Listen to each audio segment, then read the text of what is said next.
Hi, my dear students of class 12. I have produced this PowerPoint presentation on electric charges and fields. Kindly go through this and give your feedback. Electrostatics is that branch of physics which deals with the study of forces, fields, and potentials arising from static charges, that is, charges at rest. There are so many examples which can be taken from our everyday life. The first one, when a balloon is rubbed against a cloth and brought near the hair, the balloon attracts the hair. Second one, when a plastic comb is rubbed against cotton cloth and brought near pieces of paper, the comb attracts the pieces of paper. The attraction takes place between the balloon and the hair, the comb and pieces of paper due to the production of static electric charges on their surfaces. In this picture, you can see a charged balloon is brought near the hairs of this child. In the second picture also, you can see the hairs are clinging towards the charged balloon. The same thing you will experience when you sit on a plastic chair with arms. Our hairs on the hands will be clinging towards the plastic chair. These are all due to the exchange of electrons between any two surfaces or materials.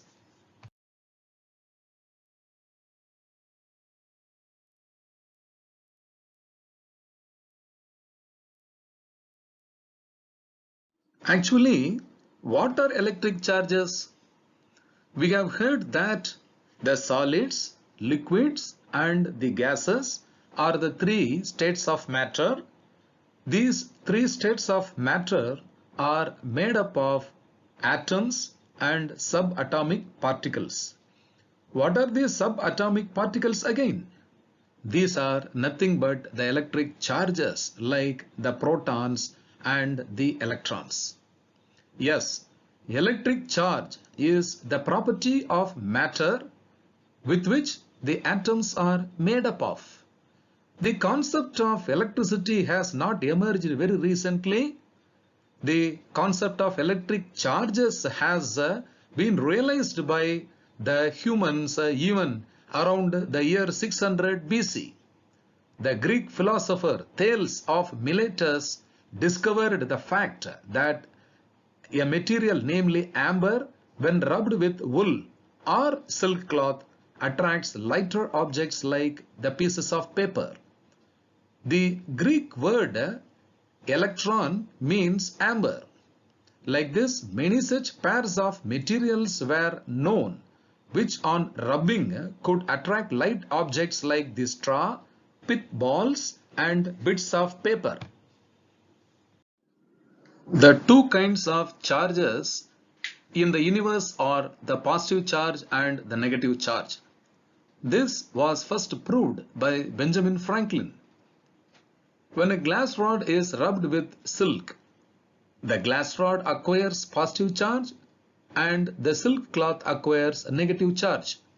This is because while rubbing, the glass rod loses electrons to the silk cloth due to friction, and hence it is positively charged.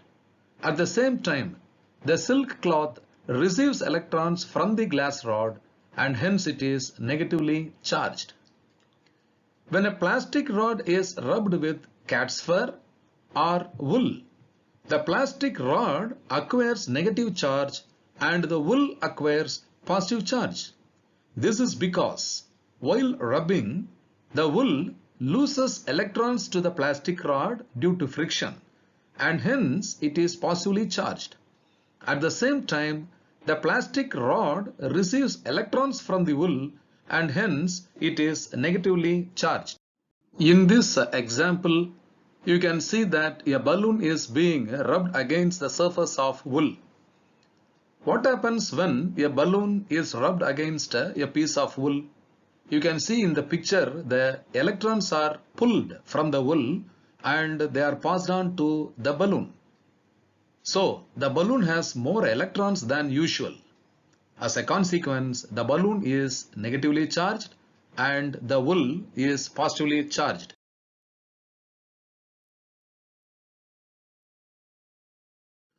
Now let us see a small demonstration to prove that like charges repel and unlike charges attract.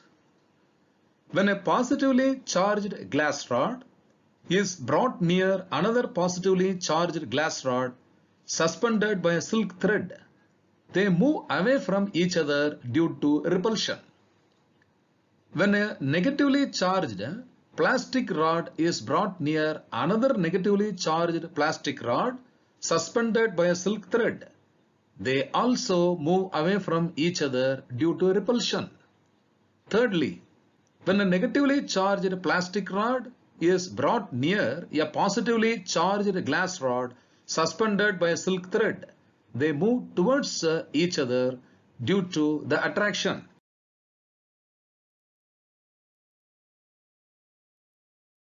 Now this is a gold leaf electroscope.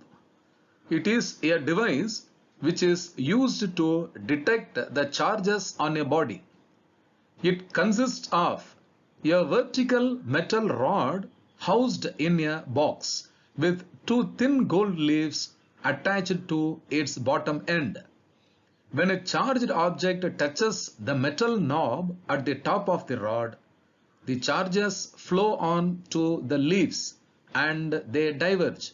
The degree of divergence is an indicator of the amount of charge.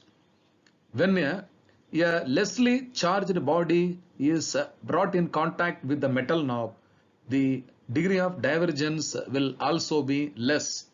When a heavily charged body is brought in contact with the metal knob, then the degree of divergence will also be large.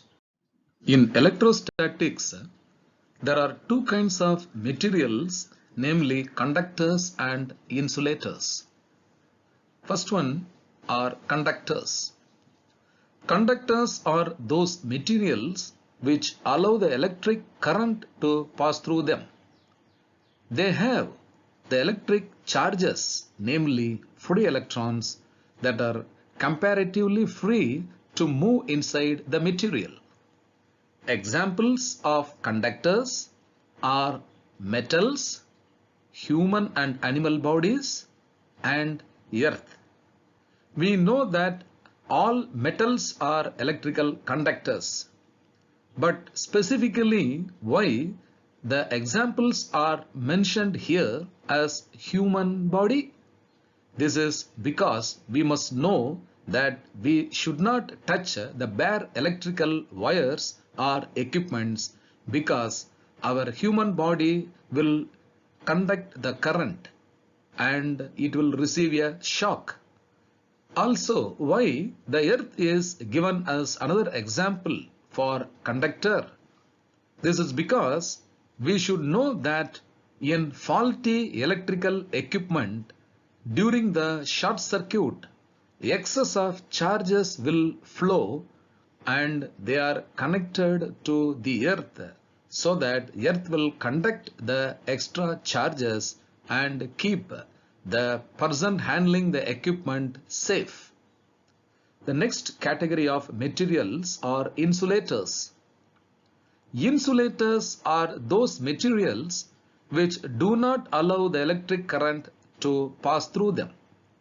They offer high resistance to the flow of electric charges through them. Example, non-metals like glass, porcelain, plastic, nylon, and wood. Dear students, in our home, there are some heavy electrical equipments such as the AC, the iron box, the electric heater, refrigerator, etc. They use 3-pin plugs having 3 electrical terminals. One is the phase or live terminal. The second one is the neutral terminal, and the third pin, which is bigger in size, is called earth or ground terminal. Now let us see what is meant by grounding. When we bring a charged body in contact with the earth, all the excess charge on the body will disappear by causing a momentary current to pass to the ground through the connecting wire, such as our body or copper wire. This process of sharing the charges with the earth is called grounding or earthing. Normally, the earthing provides a safety measure for electrical circuits and appliances. A thick metal plate is buried deep into the earth, and thick wires are drawn from this plate. These are used in buildings for the purpose of earthing near the mains supply. Now let us see what is grounding. An object is grounded when it is connected to the earth through a connecting wire. If a charged conductor is grounded, it will become neutral. This means that it will lose all its charges. In the first picture, you can see a positively charged metallic ball is connected to the ground. In this case, the ground will send an equal amount of electrons towards the metallic sphere and will be neutralized. That is, the electrons flow from the earth to the metal ball to neutralize the metal ball. In the second picture, you can see that a negatively charged metal ball is grounded. In this case, the extra electrons flow from the metal ball to the earth and the ball becomes neutral. The very important point anyone should remember is during grounding, the positive charges never flow either from the body to the earth or from the earth towards the body. It is only due to the flow of the electrons. As I already informed you about the domestic wiring, the three wires used in domestic wiring are the live or the phase wire, which is red color insulation. The neutral wire has a black color insulation, and the earth or ground wire has a green color insulation. There are 2 or 3 methods to charge a body. One of the methods of charging a body is called electrostatic induction. It is a method of charging a body by bringing another charged body closer to it without actual contact. In the first picture, you can see a negatively charged rod is brought near an isolated and insulated conductor. The influence of the negative charge polarizes the conductor but does not yet charge it. This means that the atoms present in the metal sphere will have positive and negative charges. The positive charges present in the metal sphere will be attracted towards the negatively charged rod, and an equal amount of negative charges present in the sphere will be repelled towards the right end of the metallic sphere. In the second picture, the conductor is grounded to the earth with the help of a wire connected to the ground. In this case, the negative charges which were deposited on the right side of the sphere will flow into the earth, leaving the positive charges on the sphere.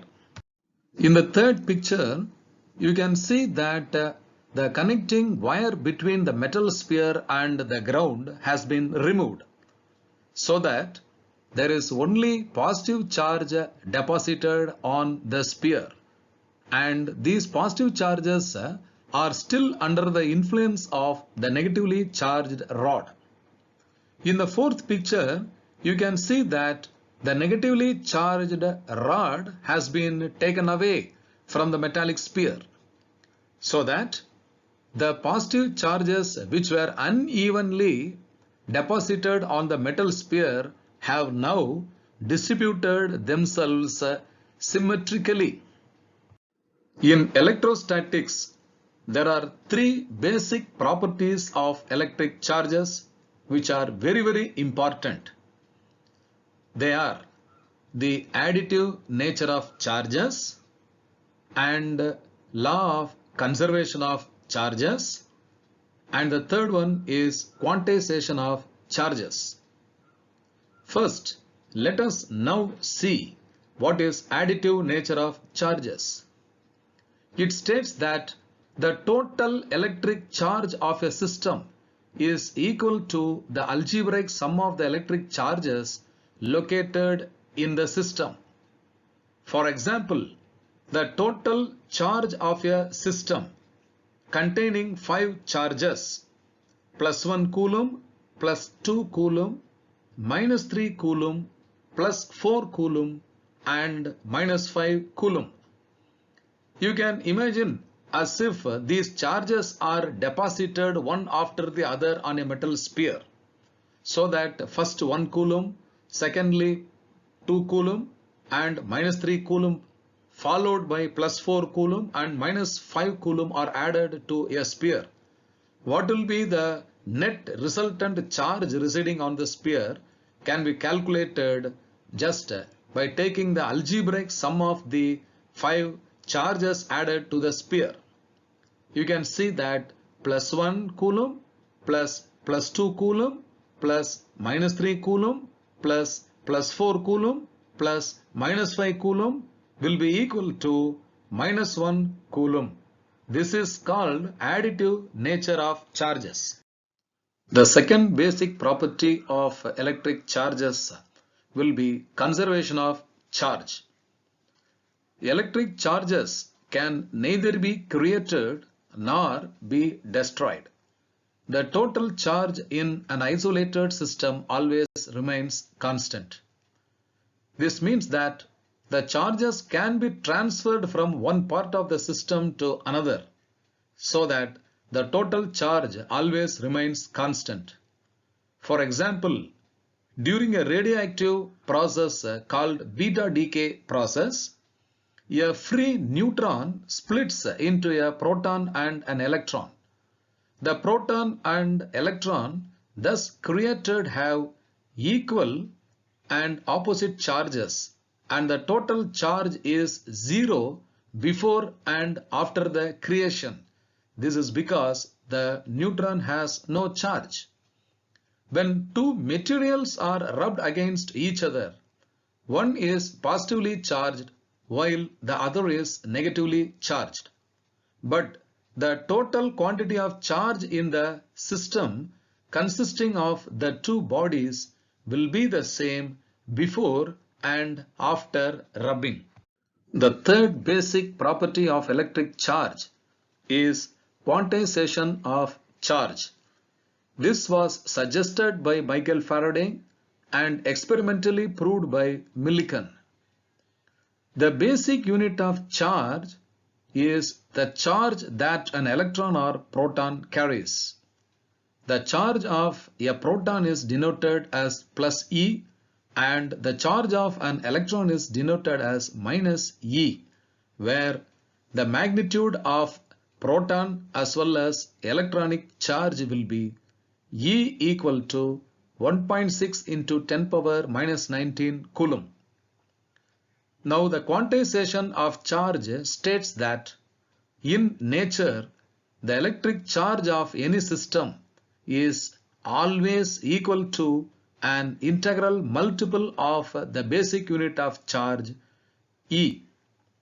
The quantity of charge Q present in a body is given by Q equal to NE, where N is an integer and E equal to 1.6 into 10 power minus 19 coulomb.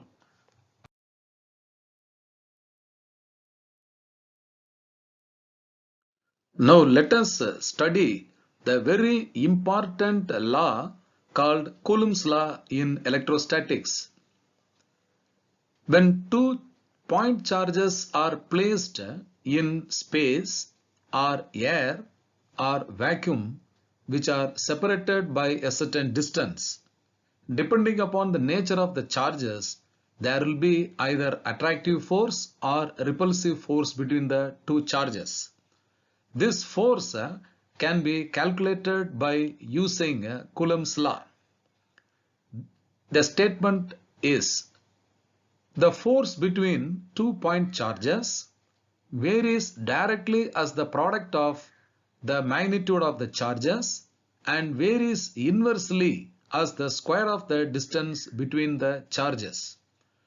If two charges Q1 and Q2 are separated by distance r in vacuum, then the magnitude of the force between them will be F equal to a constant K times the product of Q1 and Q2 divided by the square of the distance r square. Here K is a constant of proportionality which is equal to 1 by 4 pi epsilon naught, where epsilon naught equal to 8.854 into 10 raised to the power minus 12 Coulomb square per Newton meter square is called as permittivity of free space. Hence, in air or vacuum, the magnitude of the force between 2 point charges is F equal to 1 by 4 pi epsilon naught into the product of Q1 and Q2 divided by R square. This force may be repulsive or attractive, but acts along the line joining the two charges. If the same two charges are separated at the same distance but placed in any other medium than air or vacuum, then the force between the two charges will not be the same. This force between the two charges in any other medium will be always less than the force between them in air or vacuum. This will be discussed in the next PowerPoint presentation. Thank you.